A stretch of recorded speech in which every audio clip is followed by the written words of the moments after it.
What if the world around us holds secrets so baffling that even science can't explain them?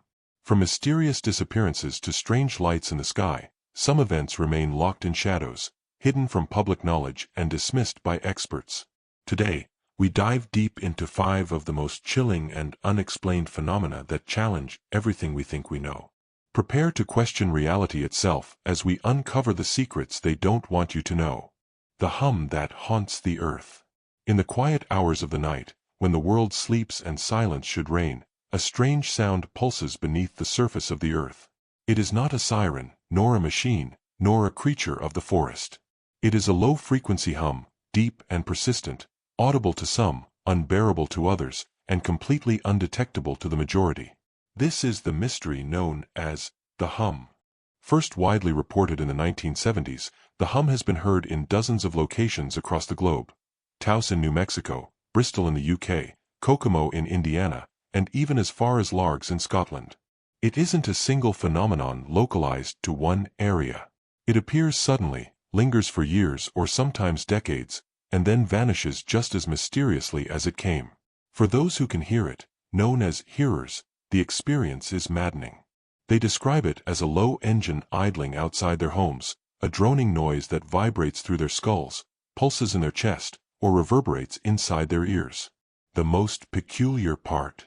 In controlled tests, no actual sound can be recorded. Devices pick up nothing. In fact, many who live in the same household as a hearer remain completely unaware that anything strange is happening at all. In the early 1990s, a British newspaper investigation revealed that as many as 1 in 50 people in certain communities could hear the hum. Affected individuals complained of sleeplessness, headaches, nausea, and even suicidal thoughts. In 1993, the town of Taos, New Mexico, made headlines when residents petitioned Congress to investigate. A team of scientists was dispatched to the area. They brought high-end recording devices, spectrum analyzers, and even seismic monitoring equipment. After extensive tests, the results were inconclusive. A few low-frequency sounds were detected from local sources, machinery, power lines, but nothing that matched the consistent, pulsing nature of what hearers described. Some scientists have proposed internal biological causes, like spontaneous otoacoustic emissions, where the ear itself generates a sound. Others have suggested that extremely low-frequency, ELF, electromagnetic waves, such as those used by submarine communication systems, could be affecting a sensitive portion of the population. But ELF waves typically have wavelengths the size of cities, and they're not supposed to affect human biology, at least not in the ways reported. There are also geological theories. Some speculate that subtle seismic activity, tectonic shifts, or deep underground magma movements could create infrasound, frequencies below the threshold of normal hearing that certain people may unconsciously perceive. But the inconsistency in locations, and the disappearance of the hum after a few years, defies this idea. Theories spiral into more fringe territory.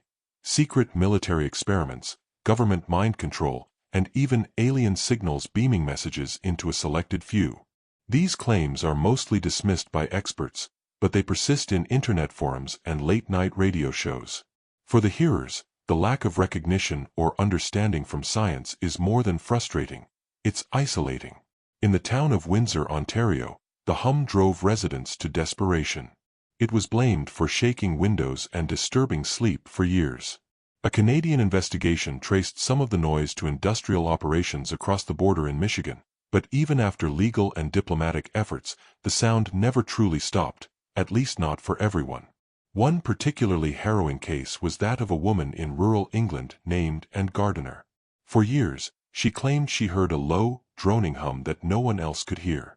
She moved houses 3 times, slept in basements, lined her bedroom walls with lead sheets, and even wore noise-canceling headphones at night. Nothing worked.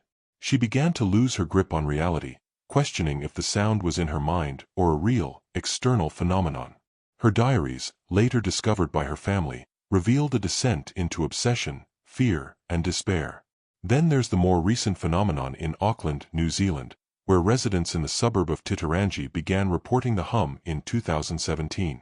One local radio station ran a live call-in show, and within an hour, dozens of listeners had confirmed hearing the same sound. Engineers scoured the area. They found nothing. Strangely, the people who hear the hum often have no history of psychiatric illness. They tend to be middle-aged, educated, and mentally healthy. Yet many are driven to the brink of breakdown, caught between what they hear and what the world denies. So what is the hum? It may be one of the last unsolved sensory enigmas of the modern age. With the ability to track sounds from distant galaxies and measure microscopic tremors in the Earth's crust, humanity still cannot explain this noise that creeps through cities and countryside alike. We have data, testimonies, and frustration, but no solution. Perhaps the hum is a collective glitch in our perception, or perhaps it's a signal of something larger, something beneath our understanding of science and reality. Is it a hidden frequency of the planet? A shift in our biological makeup? Or is it, as some mystics suggest, the Earth's own song, vibrating at a pitch only a few are cursed or blessed to hear? In an age defined by noise, the hum is a paradox. It is a sound that no one can prove, that most cannot hear, and that has no clear source. And yet it endures, drifting across oceans, continents, and years, just below the range of normal hearing, just above the threshold of human explanation. The vanishing village of Anjikuni Lake. In the remote wilderness of Canada's Northern Territories, where snow blankets the earth for most of the year and the nearest town may be hundreds of kilometers away, there is a place known as Anjikuni Lake. To the casual observer, it seems no different from countless other glacial lakes scattered across Nunavut, cold, beautiful, isolated. But in November 1930, something occurred there that has defied explanation for nearly a century. An entire Inuit village vanished without a trace. The tale begins with a man named Joe LaBelle, a Canadian fur trapper familiar with the rugged landscape. He had visited the village near Anjikuni Lake many times over the years, often trading goods and sharing warm meals with its people. But on this particular trip, something felt wrong as soon as he arrived. The usual signs of life, smoke curling from igloos, barking dogs, cheerful greetings, were completely absent. As he stepped into the village, he was met with an eerie silence. There were no footprints in the snow, no voices in the wind. The igloos, about a dozen in total, stood fully intact, their entrances open. He called out several times but received no answer. Venturing deeper into the village, he found clothing and tools laid out neatly, meals half-cooked and untouched, sleds still packed with supplies. The people, around 25 to 30 men, women, and children, were simply gone. More disturbingly, LaBelle discovered the village dogs, still tethered to posts, all dead from starvation. These were not animals that would normally be neglected by their owners. They were lifelines in the Arctic, essential for survival. It appeared they had been abandoned for days. The trapper, overwhelmed and frightened, traveled quickly to the nearest telegraph station in the Pas, Manitoba, and sent an urgent message to the Royal Canadian Mounted Police. The RCMP eventually investigated, and their official report stated that nothing unusual had occurred, calling the story an exaggeration or outright fabrication. However, the mystery only deepened in the years that followed, especially among locals and oral historians in the area. According to some Inuit elders, strange phenomena had been witnessed in the days leading up to the disappearance. Lights in the sky, cylindrical and blue, were seen above the lake at night, moving in unnatural patterns. Some spoke of a loud humming sound that vibrated the earth and caused dogs to whimper and hide. There were even stories of a dark shadow that descended on the village, something not human, not animal, and not storm. One account told by a local elder described how a young hunter from the village had returned one day, white with fear, claiming he had encountered a tall, glowing figure on the edge of the forest. It spoke no words, made no sound, but the air around it shimmered with heat. That same night, the hunter vanished, and the village began to unravel in the days that followed. Skeptics have argued that the entire story of the Anjikuni disappearance is apocryphal, a hoax, miscommunication, or embellished folklore. They cite inconsistencies in reports, the lack of an official RCMP case file from 1930, and the absence of physical evidence. Yet the legend has persisted. Newspaper articles from the 1930s reference the story, including mentions in the Halifax Herald and the Danville Bee. Some historians believe the lack of RCMP documentation may be due to bureaucratic oversight, censorship, or an early form of damage control. After all, a missing person is a tragedy. A missing village is a crisis. Adding to the confusion is the fact that many of the local Inuit had oral records of the event, passed down generationally. Some elders claimed their grandparents spoke of the village's disappearance not as a ghost story, but as a warning, a reminder that forces exist in the world which defy logic, and that sometimes entire communities can be swallowed whole by the unknown. Modern paranormal researchers have speculated on various causes. Some point to alien abduction, noting the strange lights and energy phenomena. Others believe it could have been a time slip, a portal event, or mass psychogenic illness. Still others suggest something darker. Perhaps an ancient creature of Inuit myth, like the Kalapalik, had taken them, or that they were consumed by an unknowable entity that resides in the Arctic wilderness. Another theory involves geomagnetic anomalies. The Canadian Shield, rich in minerals, is known for generating bizarre magnetic fields in certain areas. Could a natural electromagnetic disturbance have caused hallucinations, disorientation, or even mass amnesia? Could the villagers have wandered off into the tundra, never to be found? But if that were the case, why was there no evidence of escape? No footprints in the fresh snow. No overturned sleds. No signs of a struggle or panic. Just silence.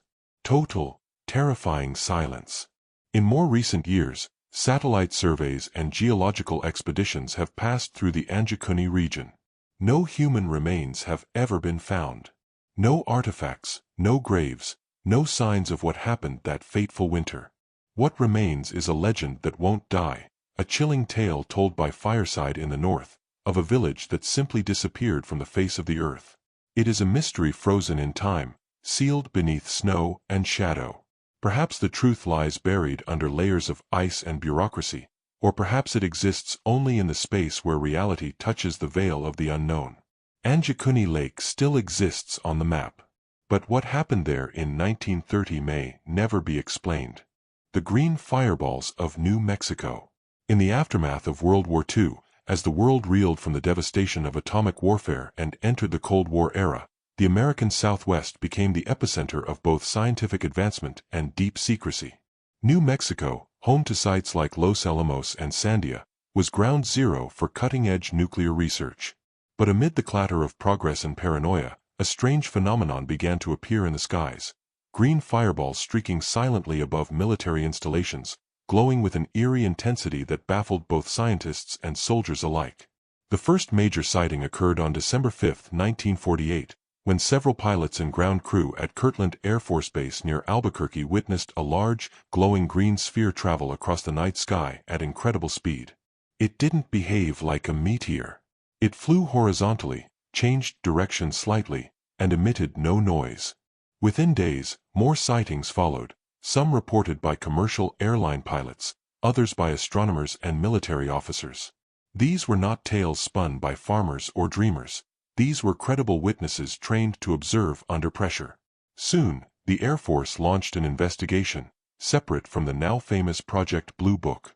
This new inquiry, led in part by Dr. Lincoln La Paz, a prominent astronomer and director of the Institute of Meteoritics at the University of New Mexico, focused specifically on the green fireballs. La Paz, who had studied meteors for years, noted that these objects did not behave like any natural phenomena he'd ever encountered. They flew in straight lines, appeared to decelerate mid-air, and often hovered before vanishing. The fireballs were not isolated to one area. Reports came in from Arizona, Texas, and across the Southwest. But what made the sightings more disturbing was their proximity to America's most sensitive military facilities. Los Alamos National Laboratory, where the atomic bomb was born, was directly beneath the flight paths of many of these glowing orbs. The same was true for Sandia Laboratory and the White Sands Proving Ground, where missiles and atomic weaponry were routinely tested. La Paz and others began to suspect surveillance. Were these devices, whatever they were, deliberately observing the U.S.'s most top-secret sites? And if so, who was behind them? Initially, fingers pointed toward the Soviet Union. It was the beginning of the Cold War, and American intelligence was already on edge.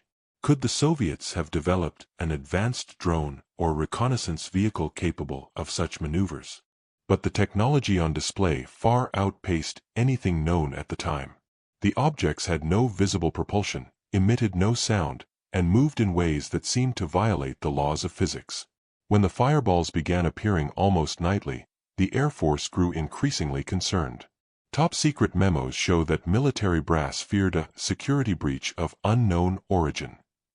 But instead of disclosing this to the public, a veil of silence was dropped. La Paz was instructed to stop talking to the press. Military personnel were ordered to file reports only through classified channels. One leaked report described a fireball hovering over Los Alamos for nearly 30 seconds before accelerating into the sky at a near-vertical angle and disappearing. Another account came from a B-29 bomber crew who observed a green orb pace their aircraft for over 10 miles before shooting off into the clouds at impossible speed. The public, meanwhile, knew only vague rumors. Newspapers hinted at aerial phenomena, but offered little more. Some articles speculated meteors or natural gas discharges.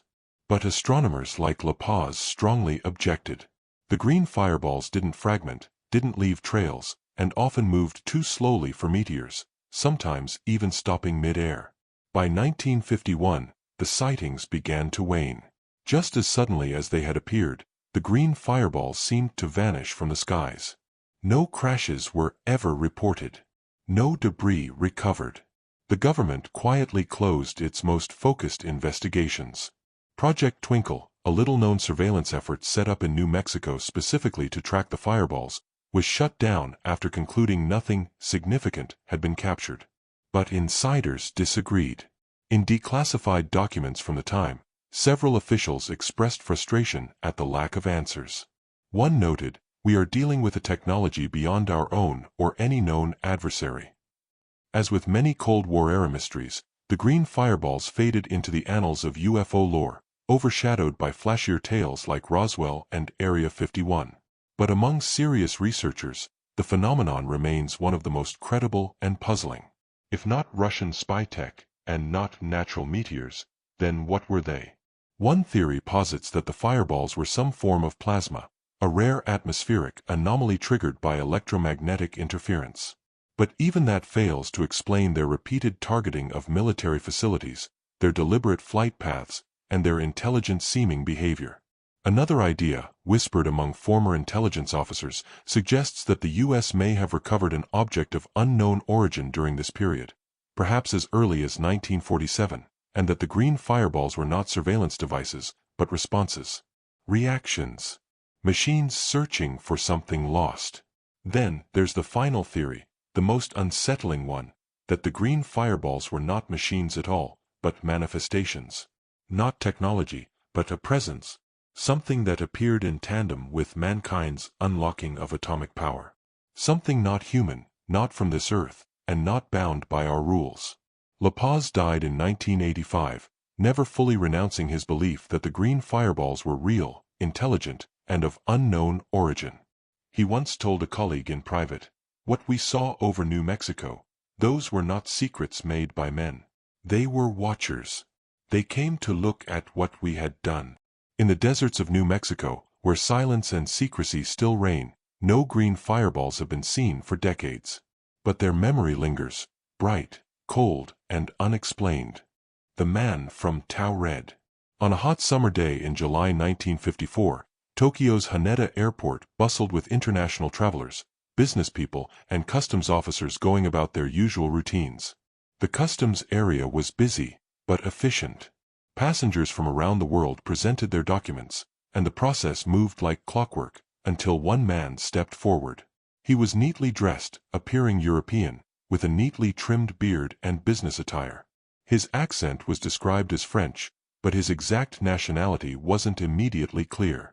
When asked to present his passport, the man handed over a leather-bound document that, on the surface, appeared completely legitimate, complete with stamps and visas. But the country listed on his passport was one that did not exist, Tau Red. The customs officers paused. At first, they assumed it was a mistake, a typographical error.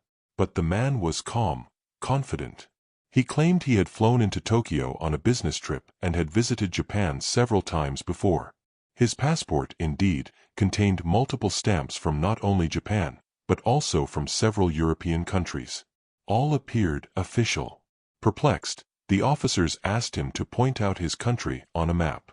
The man, without hesitation, leaned over the map of Europe and placed his finger on the area near the borders of France and Spain. But where he pointed, they saw only the Principality of Andorra. "That's Taured," the man said, confused. "It's been there for 1,000 years. Why are you telling me it's called something else?" The officials looked at each other. This was no simple mistake. The man became increasingly agitated, though not hostile. He insisted his country existed, had always existed, and that he was here on routine business. His company, he claimed, had offices in Tokyo and elsewhere in Japan.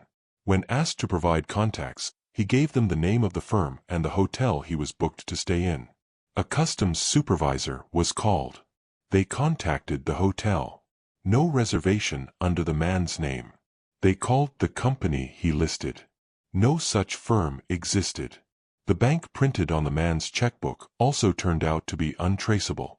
And yet, every single document he held was real, in every way but one. His country didn't exist.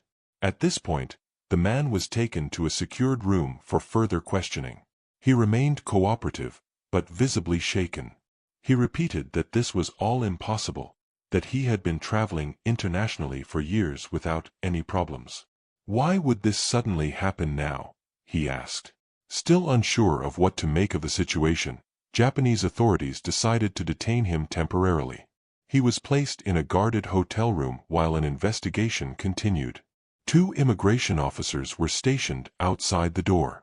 His belongings were held under lock and key. There were no windows he could exit through, no balconies, and only one door. He was securely held. But the next morning, when the authorities returned to question him again, the room was empty. The man had vanished. His documents, luggage, and clothing were gone.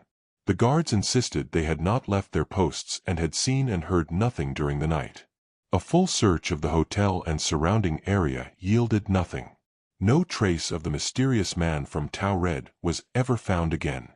In the decades since, the story has become a staple of unexplained phenomena and parallel universe theory. Some believe it to be an urban legend, exaggerated or fabricated over time. Others claim the incident was covered up, that the Japanese government had no idea how to explain it and buried the case in a vault of unsolved anomalies. Skeptics argue it was likely a mentally unwell individual carrying a fake passport and suffering from delusions, but that doesn't explain the baffling authenticity of the documents, the correct international stamps, or the man's ability to vanish under guard. Still, theorists have developed other, stranger explanations. One idea is that the man from Taured slipped through a crack between parallel universes.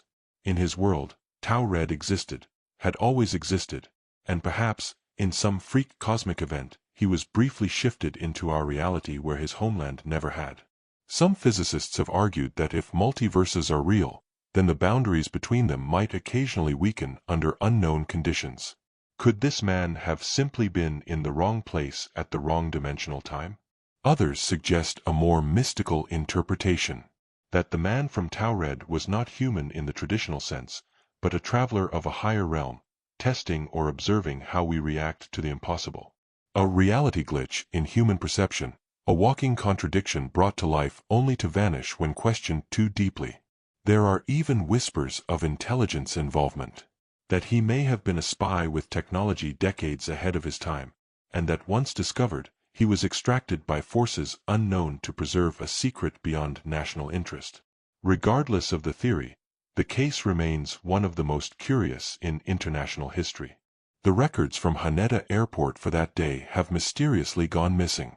No names, no photos, no fingerprint data, nothing official remains. Just eyewitness accounts, a handful of unofficial documents, and the memory of a man whose country never existed. And so, the story of the man from Taured lingers like a phantom in the annals of the unexplained, an incident so bizarre, so perfectly contradictory, that it defies logic but not memory. The Dyatlov Pass Incident. In the frigid, unforgiving Ural Mountains of Russia lies a remote and desolate region known as Dyatlov Pass, named after a nearby mountain peak. In the dead of winter 1959, this area became the site of one of the most chilling and mysterious tragedies in modern history, one that has sparked decades of speculation, conspiracy theories, and unanswered questions. A group of 9 experienced hikers, led by Igor Dyatlov, set out on a trek through the mountains in late January. The group consisted of students and graduates from the Ural Polytechnic Institute, all seasoned in winter trekking and survival. They planned a journey of moderate difficulty, meant to test their skills and endurance in the extreme cold. But their adventure would end in disaster, under circumstances so strange that even now, no definitive explanation exists. The hikers never returned from their expedition. After they failed to check in at their final destination, a search party was dispatched.